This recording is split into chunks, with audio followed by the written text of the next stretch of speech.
Assalamualaikum warahmatullahi wabarakatuh. Innal hamdalillah nahmaduhu wa nasta'inuhu wa nastaghfiruh wa na'udzu billahi min shururi anfusina wa min sayyiati a'malina. May yahdihillahu fala mudilla lahu wa may yudlilhu fala hadiya lahu. Asyhadu an la ilaha illallah wa asyhadu anna Muhammadan abduhu wa rasuluh. Allahumma salli ala Muhammad wa ala ali Muhammad kama sallaita ala Ibrahim wa ala ali Ibrahim innaka Hamidum Majid. Wa barik ala Muhammad wa ala ali Muhammad kama barakta ala Ibrahim wa ala ali Ibrahim innaka Hamidum Majid. Ya ayyuhalladzina amanu taqullaha haqqa tuqatih wa la tamutunna illa wa antum muslimun. Ya ayuhan nasu taqu rabbakumul ladzi khalaqakum min nafsin wahidah wa khalaqa minha zawjaha wa bassa minhuma rijalan katsiran wa nisaa'a wattaqullaha alladzi tasaaluna bihi wal arham innallaha kana 'alaikum raqiba. Ya ayyuhalladzina amanu taqullaha wa qulu qawlan sadida yuslih lakum a'malakum wa yaghfir lakum dzunubakum wa man yuti'illaha wa rasulahu faqad faza fawzan 'azima. Amma ba'du, fa inna asdaqal hadits kitabullah wa khairal hadi hadi Muhammadin sallallahu alaihi wasallam wa syarrul umuri muhdatsatuha fa inna kulla muhdatsatin bid'ah wa kulla bid'atin dhalalah wa kulla dhalalatin finnar. Ikhwatul iman yang semoga Allah muliakan kita semua. Alhamdulillah Allah Ta'ala perkenankan kembali kita untuk mengisi kehidupan, mengisi hari-hari kita. Khususnya Allah perkenankan kita berada di bulan Ramadan, ya, Masya Allah. Ini nikmat yang sangat besar. Kata Imam An-Nawawi dan yang lainnya pernah dikatakan bahwa innal muslim, sesungguhnya seorang muslim itu bimujarradi dukhuli syahri Ramadan, dia hanya masuk di dalam atau ke dalam bulan Ramadan bisihatin wa afiatin, dengan hanya berbekal sehat dan afiat. Dia hanya bisa makan seadanya yang bisa dia makan, ya, walaupun tidak banyak. Yang bisa makan adalah sesuatu yang sederhana. Kemudian dia bisa berbuka. Nikmatun azimah. Ini kenikmatan yang sangat besar. Fawajib alaihi an yashkura. Maka wajib untuk apa? Bersyukur. Karena para orang-orang yang soleh terdahulu, mereka menginginkan Ramadan itu betul-betul sangat-sangat menginginkan. Sangat-sangat rindu untuk bertemu dengan bulan Ramadan. Masya Allah. Al-Imam Ibnu Rajab Al-Hambali, ya, di dalam kitab Lataiful Ma'arifnya beliau sampaikan kanu, yaitu para sahabat orang-orang soleh terdahulu, yad'una ilallah, berdoa kepada Allah, sittata ashhur, 6 bulan, Pak. Berapa? 6 bulan sebelum datangnya Ramadan, an yuballighuhum Ramadan, agar mereka Allah sampaikan ke dalam bulan Ramadan. 6 bulan. Berarti dari bulan apa? Bulan Rajab. 6 bulan sebelum Ramadan. Ramadan, sebelum Ramadan apa? Sya'ban, kemudian Rajab, kemudian Jumadil akhir, kemudian mundur, ya, ini, ya. Aduh, gitu maju ke hese kalau mundur, ya. Ya mah kacida pisan sudah. Tenang lah, ya. Pertama apa? Sya'ban, Rajab, Jumadil akhir, Jumadil awal, Rabiul akhir, Rabiul awal. Dari Rabiul awal mereka sudah berdoa kepada Allah, ya Rabb balighna Ramadan. Ya Allah, sampaikan kami ke dalam bulan Ramadan. Masya Allah. Kita begitu? Masya Allah, ya. Ini orang-orang yang bersemangat dalam kebaikan itu orang-orang terdahulu sampai seperti itu, Pak. 6 bulan sebelum Ramadan ingin sampai ke dalam bulan Ramadan. Dan setelah Ramadan 6 bulan berdoa terus-menerus agar apa? Diterima amal solehnya. Wa yada'u sittata asyhur ba'da dzalika an yataqabbala minhum. 6 bulan setelah Ramadan itu terus berdoa kepada Allah agar Allah menerima amal solehnya. Masya Allah. Inilah orang-orang soleh terdahulu. Maka kita yang ada sekarang di dalam bulan Ramadan, kacida gitu ya, kacida tidak akan masuk ke dalam golongan orang-orang yang soleh kalau kita tidak betul-betul berbahagia, tidak betul-betul memaksimalkan apa yang seharusnya kita lakukan di bulan Ramadan. Nah, maka mudah-mudahan Allah Subhanahu wa taala mencatat nih amal soleh kita di kesempatan kali ini ya, di malam ini atau di sore ini, dan Allah mudah-mudahan terima amal ibadah kita ya, saum kita, tarawih kita, tilawatul Quran kita. Ya, alhamdulillah. Saya lihat wajah-wajahnya sudah 4 kali lebih ya menghatamkan Al-Quran. Nah, sawirin. Mudah-mudahan ya, Masya Allah. Ada yang Masya Allah. Ada yang sudah khatam kan ya? Ada? Alhamdulillah. Ayah, menaya sok sedek. Tawadu. Alhamdulillah, tawadu. Tara mau duit ya. Baik, Masya Allah. Ini 10 hari terakhir ya? Ya, alhamdulillah. Ada yang itikaf, mungkinnya ada yang istrikub. Ya, alhamdulillah. Ya. Yang tidak bisa itikaf ya istrikub. Lah ya, insya Allah. Mudah-mudahan Allah kuatkan kita untuk bisa itikaf ya, insya Allah. Amin. Baik, Bapak-bapak ya, khafillah yang semoga Allah muliakan. Hari ini kita akan coba bahas apa? Bahas yang kemarin lagi. Nggak akan bosan? Nggak akan ya? Sesuai arahan Pak. Oh gitu, Masya Allah. Tadi sudah? Fikih ta'adud. Oh gitu. Fikih. Teori hantem Alhamdulillah, teori susahnya, prakteknya alhamdulillah. Baik, alhamdulillah, semoga Allah muliakan. Kita coba murojaah berarti ya. Yang kemarin sudah kita pelajari, karena memang biasanya kita itu al-insan makanul khata' wan nisyan. Manusia itu tempatnya salah dan lupa. Ya. Tidak disebut manusia kalau tidak ada yang pernah lupa. Maksudnya? Iya ya. Tidak disebut manusia kalau dia tidak pernah lupa. Pasti lupa. Nah, apalagi dalam bab ilmu. Pengmoro sebulan 2 bulan. Karek beres kajian ditanya blank. Ya kan ya? Wajah-wajah blank semuanya. Pasti kita udah lupa, apalagi sampai berbulan-bulan. Ya, insya Allah mudah-mudahan maka kita akan murojaah. Maka perlunya catatan gitu. Dan catatan biasanya gitu Pak, kita nyatet menyatet. Tapi tadi baca disimpan. Iya, ada koleksi catatan itu. Bagus, alhamdulillah. Ikhwan tuh Masya Allah. Mantap ya. Nyatet. Tapi jarang baca, jangan baru disimpan. Dibawa teh kalau apa? Kalau dibuka teh apa? Tabung kajian dulu, kakaknya dibuka. Ya kan ya? Kakaknya dibuka teh bukan dibuka yang setelah apa? Itu lembaran yang anyar. Nah, apa teh? Eta halaman nu anyar nah gitu. Anu ngobrolna enggak detik dulu. Tadi gitu. Lehung lah gitunya apa namanya? Mendingan daripada yang awamnya tidak pernah mencatat. Ya, maka insyaallah perlunya apa? Murojaah. Ini yang paling sulit ini. Yang paling sulit apa? Murojaah, menjaga. Ya sama Pak. Jangankan kita yang awam, para masyayikh, para ulama. Mereka tuh yang paling beratnya apa? Murojaah.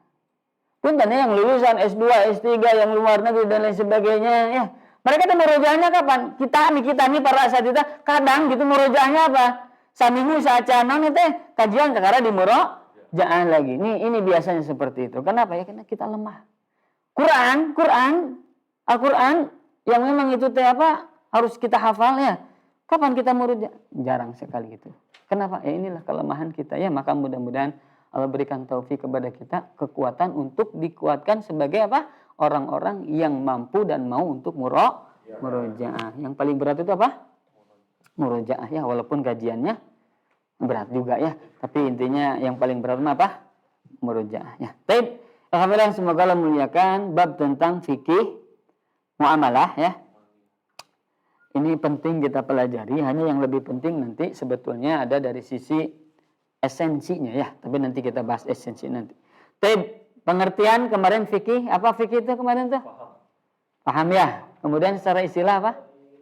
Ilmu yang mengetahui hukum-hukum. Ilmu yang mengetahui apa? Nah, jadi yang namanya fikih itu seperti kita apa? Membelah apa itu teh? Syakku syai, membelah sesuatu.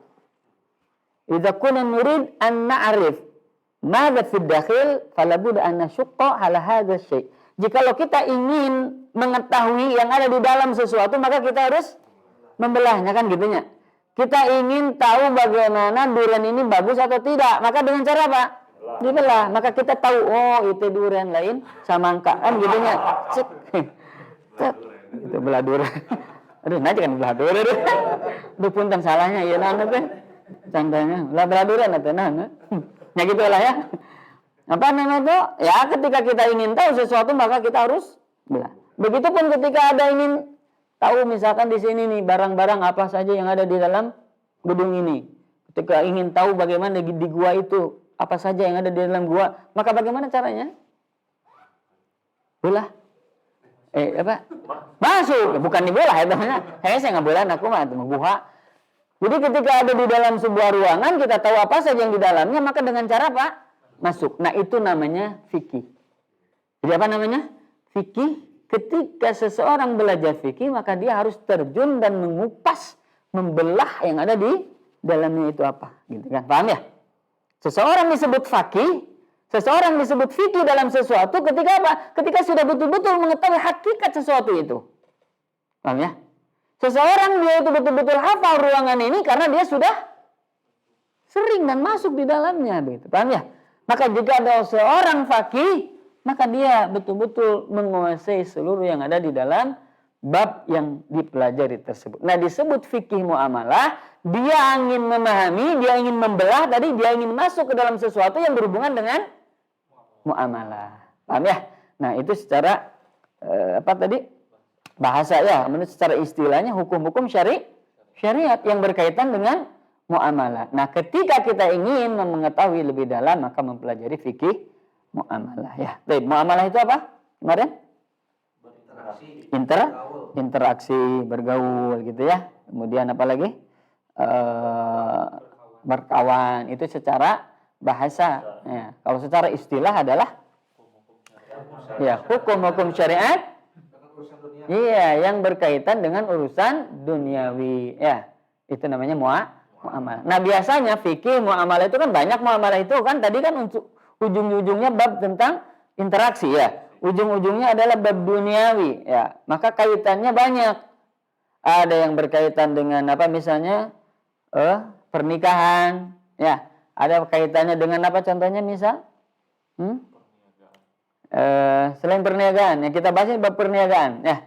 Nah, sosial bagaimana kita apa bergaul dengan orang lain kan gitu ya. Tabassumuka liwajhi akhika shadaqah. Senyummu kepada kawanmu itu adalah sedekah. Itu bab apa itu? Bab muamalah. Ya kan ya? Jadi urusan apa? Dunia, bukan urusan ibadah. Nah, jadi ibadah itu kan ada ma'dhah, ada betul-betul dia itu disebut ibadah. Emang Allah perintahkan secara detail dan secara langsung itu sebagai ibadah. Contohnya apa? Sholat. Apalagi misalnya saum. Itu jelas ibadah. Nah, ada ibadah yang ghair ma'dhah yang bukan sebagai ibadah awalnya tuh. Tapi jadi ibadah kalau dengan ketentuan dan patokan-patokan syariat. Senyum, hukum asalnya senyum apa? Mubah, ya kan? Tidak ada apa nama tuh perintah ibadah dengan cara apa? Senyum. Aban senyum, aban kode itu. Itu akan dianggap non kocelakan gitu ya. Jelema rada ya gijab ya kan ya. Koslet ini mah kan gitu ya. Jadi senyumnya kapan ya? Ketika bertemu dengan orang yang memang dia kenal. Yang tidak kenal boleh senyum? Boleh. Atau ramah kan gitu ya. Biasanya gitu kalau tidak kenal kita senyum justru bakal aneh. Jelema teh salah kan gitu ya. Jelema teh salah. Orangnya. Iya.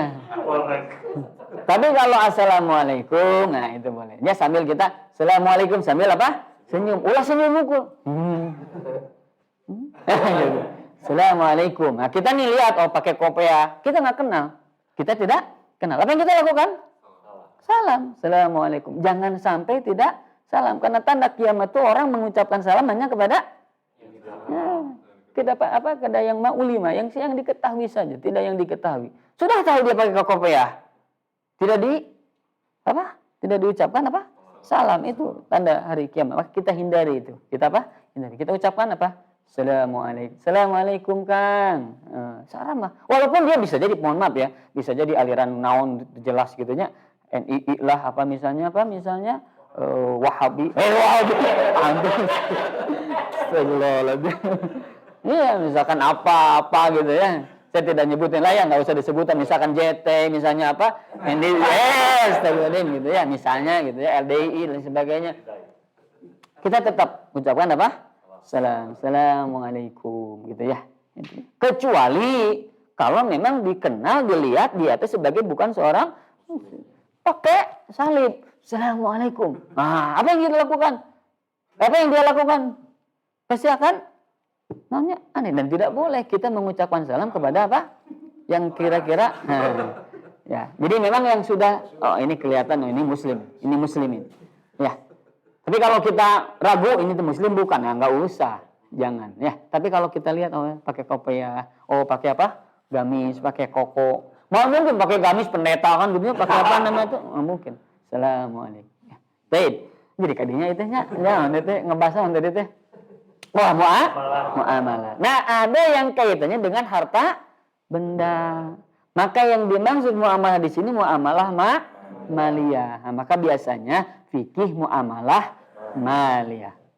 Maliyah itu apa yang hubungannya dengan harta benda. Ya, contohnya apa? Misal jual beli ya, kerja dan lain sebagainya, mudahlah itu ya insya Allah. Baik, selanjutnya dulu. Ini sudah ya pengertian muamalah. Jadi tadi fikih muamalah maliyah berarti serangkaian aturan hukum Islam yang mengatur transaksi antara manusia dengan manusia ya, yang berkaitan yaitu dengan harta benda. Ya, baik, itu fikih muamalah maliyah. Nah, esensi. Nah, ini yang paling penting tuh, Pak.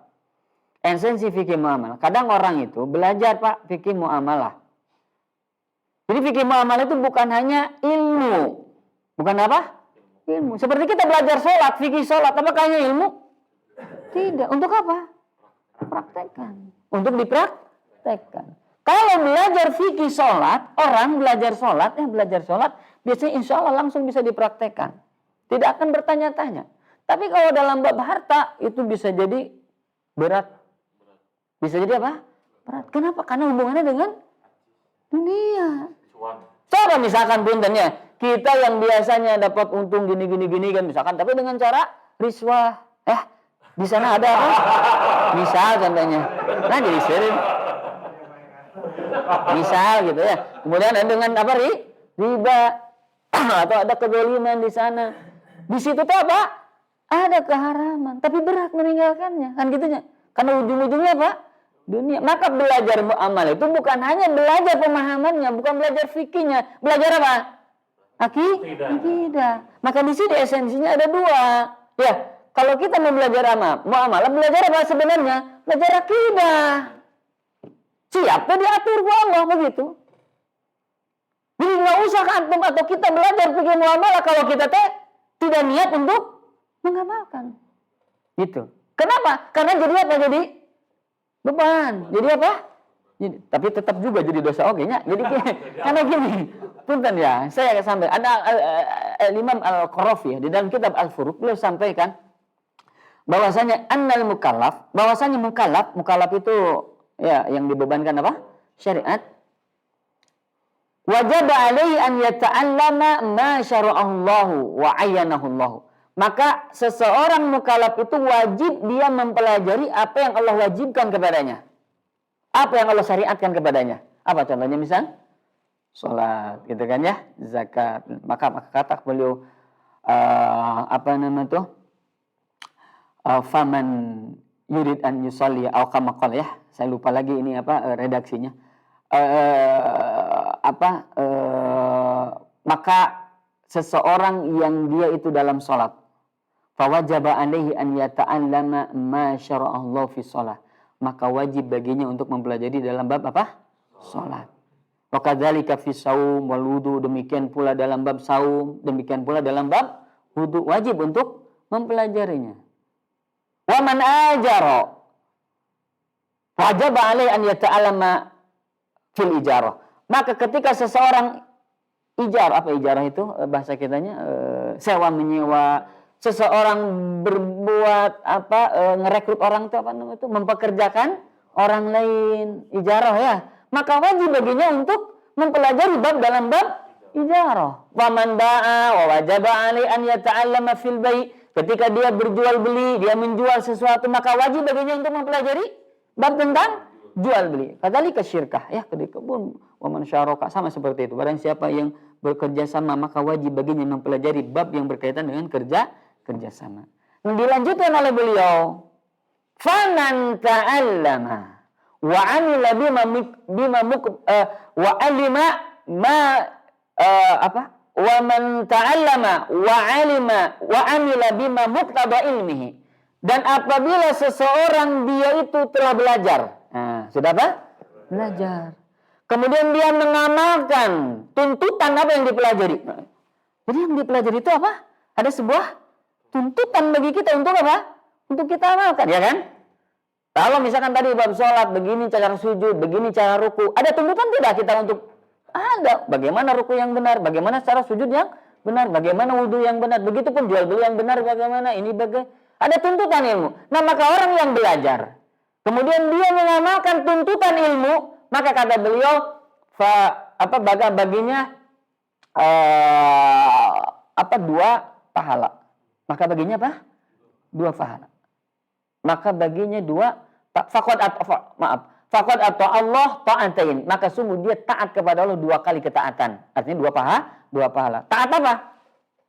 Yang pertama taat apa? Taat belajar. Belajar itu dalam rangka apa? Mentaati Allah. Yang kedua apa? Mengamalkan. Itu. Kemudian yang kedua, orang yang kedua, wa man ta'allama, barang siapa yang belajar, wala amila bimuqtada ilmi, dan dia tidak mengamalkan dengan tuntutan ilmu yang harusnya dia diamalkan, faqad ata Allah ta'atan wa asallahu maksiatan. Sungguh dia taat kepada Allah 1 kali ketaatan dan maksiat kepada Allah 1 kali kemaksiatan. Belajarnya pahala. Berpahala tidak? Berpahala. Tapi dia maksiat. Apa maksiatnya? Tidak mengamalkan ilmu. Tapi dosa maksiat ini bisa jadi lebih besar daripada pahala yang dia dapatkan. Kenapa? Karena orang yang berilmu itu, Allah musta'an, ketika dia sudah tahu ilmunya dan dia tidak amalkan ilmunya, itu celaan dari Allah dan Rasulnya begitu besar bagi orang yang berilmu tapi tidak beramal. Ya kan ya? Dia dapat pahala dalam belajarnya, dia dapat pahala. Tapi ketika dia tidak mengamalkan, bisa jadi jauh pahala dosanya daripada pahala yang dia dapatkan. Bisa difahami ya? Nah, ini yang belajar. Nah, yang ketiga, atumun gitu mengusilah kudu diajar. Orang mun apal bakal tipu kan gitunya. Mun apal itu liba, lepah itu kan gitunya. Saya mendingan tuh pengiluan kajian, mendingan tidak ikut kajian. Bebas kan gitu ya? Betul tidak bebas? Tidak. Justru kata beliau, wa man lam yata'allam, barang siapa yang dia tidak belajar. Wa man lam ya'mal, bagaimana dia bisa mengamalkan, dia tidak tahu. Ya kan dah? Jadi ketika dia tidak tahu ilmunya, sehingga dia tidak mengamalkan apa yang Allah perintahkan, faqad asallah atau maksiata ini. Maka sungguh dia telah maksiat kepada Allah 2 kali maksiat. Maksiat dia tidak mau belajar, maksiat dia tidak mengamalkan. Besar mana dosanya? Nuka 2, nuka 3. Nuka 3. Dua-duanya dosa ya, dua-duanya dosa besar. Tapi yang paling parah itu yang berapa? Yang ketiga. Jadi orang kafir itu akan ditanya nggak hisabnya, sholatnya, zakatnya, ditanya tidak? Ditanya. Kan surah Al-Muzammil, Al-Mudaththir. Apa namanya itu? Masalakakum fi saqar, kan gitu ya? Orang kafir itu ditanya, kenapa engkau masuk ke dalam neraka saqar? Apa jawabnya? Qalu lam nakum minal musallin. Saya tidak termasuk orang yang salat, walam nakunut imul miskin. Saya tidak memberikan kepada fakir miskin. Artinya sebetulnya orang fakir miskin itu dihisab juga, dia tidak melaksanakan perintah-perintah Allah. Paham ya? Tapi ketika dia pun melaksanakan, diterima tidak? Kenapa? Karena syaratnya masuk Islam dulu. Paham ya? Nah, begitupun orang yang jahil, orang yang bodoh, dia tidak tahu begini, dia tidak tahu begitu. Maka ketika dia meninggal, dia nanti dihisab, ditanya tidak. Kenapa dia tidak ngamalkan ini, tidak mengamalkan? Ditanya tidak?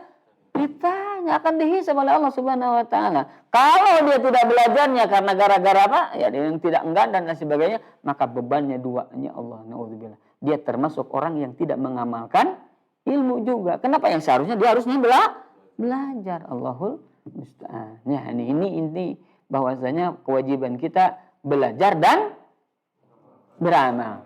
Tidak ada jalan lain. Tidak ada jalan lain. Belajarnya hula aina mengamalkan nang kewe iraha ge bisa pae kakara ngamalkeun. Gitu. Tidak. Keburu apa tadi? Keburu meninggal ya. Dan inilah yang harus kita pahami. Yang pertama adalah maka di sini esensi fikih muamalah itu akidahnya. Apa? Akidahnya harus benar. Ini Pak, banyak orang punten ya seperti ada yang pernah nanya-nanya gitu kan. Wah, dia pengen belajar fikih muamalah, pengen muamalah. Tapi ketika disampaikan, oh ternyata ini gini Pak, ini gini. Berat, mentah. Iya, kenapa? Ya karena tidak sesuai dengan keingin. Aduh, atau kumahanya, gitunya. Aduh, iya duit, aduh ini gini dan lain sebagainya. Maka yang pertama itu akidahnya. Akidah. Yang kedua ya orang yang syariah. Coba lihat punten ya. Sekarang punten saya tidak ingin mengucilkan ini ya. Lihat misalnya bank syariah, koperasi apa? Syariah. Ya, sesuai dengan syariah. Nah, inilah yang harus kita pahami ya. Ternyata nama dengan hakikat begitu jauh. Patoja? Iya. What is the patojaiyah? Nah, patojaiyah artinya bertolak bengkala, bertolak belakang. Ngomong sama syariah. Tapi sistemnya Allahu Akbar. Sama bahkan lebih konvensional daripada konvensional. Semuanya jadi hilah. Apa hilah itu? Hanya kamu flase. Hanya sebagai kedok Allah untuk menjaring nasabah Allah musta'an. Nah, kenapa seperti itu? Nah, inilah. Jadi mereka syariah itu sekali lagi bukan dari sisi ilmu, tapi praktek. Tapi apa? Praktek. Karena orang kalau hanya ilmu dia akan berpikir kumaha caranya supaya halal kan gitu ya. Kumaha caranya supaya halal. Lain kumaha ngamalkeun. Jadi intinya mah ujung-ujungnya ada orang yang ngamalkeun dalil, aya ngadalilan amal. Gitu nya. Ngamalkeun dalil, ya dalil, amalkeun. Ieu mah aya nu hayain amal. Ngadalilan amal. Naon dalilnya supaya menang kan gitu ya. Akhirnya maksudnya ngadalilan amal itu adalah dia mencari apa? Hilah, mencari pembenaran. Nu kitu. Aduh, subhanallah ya, makanya kita menjauhkan dirilah ya. Ketika kita belajar muamalah itu kuatkan bahwasanya nanti belajar muamalah itu, maka yang pertama kali ditanamkan adalah akidah. Cinta kepada akhirat. Cinta kepada apa? Akhirat. Belajar muamalah itu belajar akhirat, ikhwan. Betul tidak? Apa sih kita bekerja untuk apa? Untuk apa nyari duit? Untuk apa kerja? Ya nyari duit jelas. Tapi bukan hanya nyari duit, nyari apa? Nyari surga. Ya kan ya? Nyari duitnya lamun pinarakeun menanaonan kan gitu nya. Betul tidak? Karena kita mau ujung-ujungnya apa? Akhirat. Ujung-ujungnya surga atau neraka. Karena kita mau iman kepada akhirat. Pernah saya sampaikan. Saya sampaikan belum? Bahwasanya orang yang yakin dengan akhirat itu dia orang yang yang benar ininya akalnya. Tapi orang yang tidak yakin dengan akhirat itu benar akalnya. Yakin dengan akhirat. Kenapa? Neraka itu ada. Kan pernah saya sampaikan ya. Bagaimana tidak ada orang yang zalim di dunia itu Misalnya dulu saya kasih contoh teh. Nu kumisna kita. Hitler. Ya kan? Hitler seberapa jam mau dipayahan?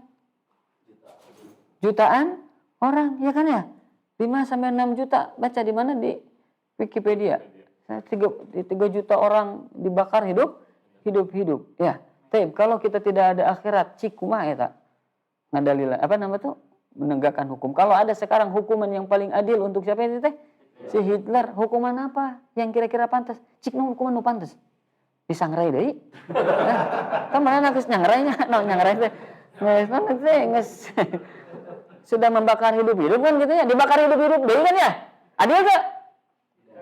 Nah, itu dibandingkan dengan berapa? Ayo, inilah yakin bahwasanya akhirat itu ada, yakin ya bahwasanya segala amal-amal itu akan diminta pertanggungjawaban. Nah, kalau sudah seperti itu kita yakin, maka tidak ada jalan untuk menghindar dari perintah Allah Subhanahu wa taala. Maka esensi yang paling awal dalam belajar fikih muamalah, benarkan akidah, tanamkan keyakinan kepada akhirat. Kata Allah kia, sami'na wa ata'na. Begitu. Sami'na wa ata'na. Bismillah, sedikit demi sedikit kita tinggalkan. Ya. Baik, itu yang keberapa itu teh? Baru pertama ya.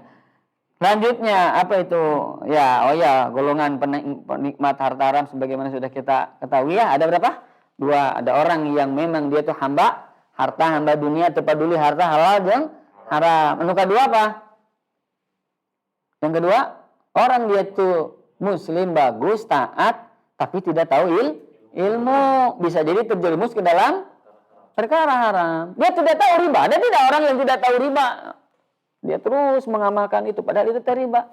Padahal dia suka sholat, dia rajin ngaji, dia bayar zakatnya. Tapi itu apa? Itu riba.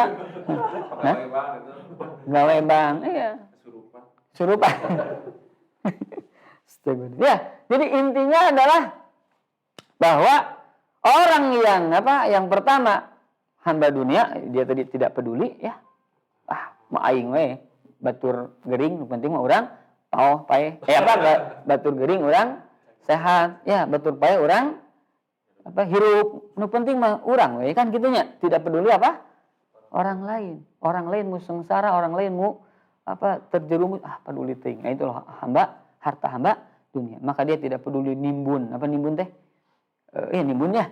Dia tidak peduli dengan ini, dengan itu. Itulah orang-orang yang hamba. Insyaallah mudah-mudahan kita mah jauh ya dari itu. Nah, yang kedua mah orang yang berilmu, orang yang taat, orang yang soleh, tapi dia tidak tahu ilmu. Maka belajar. Ya, maka alhamdulillah semoga Allah muliakan. Ketika ini idealnya begini. Idealnya orang yang berbisnis, orang yang berusaha, dia paham ilmunya dulu, kan gitu ya. Kata Ali bin Abi Thalib kan, man itajara qabla an yatafaqaha faqad irtatama fi riba. Kalau dia seseorang itu berbisnis tanpa berilmu dulu, maka dia akan terjerumus ke dalam riba. Riba itu hanya sebagai contoh. Bisa berjerumus ke dalam kezaliman gitu ya. Dia karena tidak tahu, ini teh goban, ini teh tadlis, ini teh apa, dia tidak tahu. Main bisnis. Ternyata ini teh tidak boleh, kan gitu ya. Nah, ada yang harusnya begitu. Ketika dia berbisnis harusnya apa?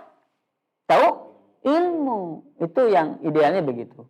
Yang kedua, kita berbisnis sambil menuntut ilmu. Itu yang kedua harus begitu tuh. Kalau kita tidak ada kagok, ada ari ngaranna usaha mah ya, yang namanya nyari uang mah tidak nunggu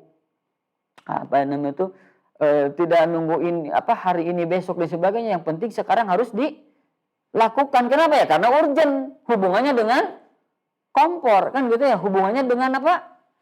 Dengan dapur. Hubungannya dengan kawin ya. Nucan kawin. Ya nunggu kawin jadi kawin deh kan gitu ya. Mikirnya kan pasti kadinya deh. Artinya urgent, maka harus usaha. Kalau nunggu belajar tamat, kudu 1 tahun lagi gitu. Sementara pemajikan wak kan gitu ya. Maka yang kita lakukan kerja. Sambil kerja, sambil bisnis, sambil belajar. Sambil apa? Belajar. Itu yang harus kita lakukan ya. Jadi yang pertama apa tadi teh? Berilmu dulu sebelum beramal. Nah, itu bagusnya seperti itu. Berilmu sebelum bekerja, berbisnis. Yang kedua, berbisnis sambil belajar ya. Yang menuntut ilmu. Yang ketiga, dia berbisnis sambil belajar juga, sambil ada orang yang memberi tahu, ini teh halal, ini teh haram, ini boleh, ini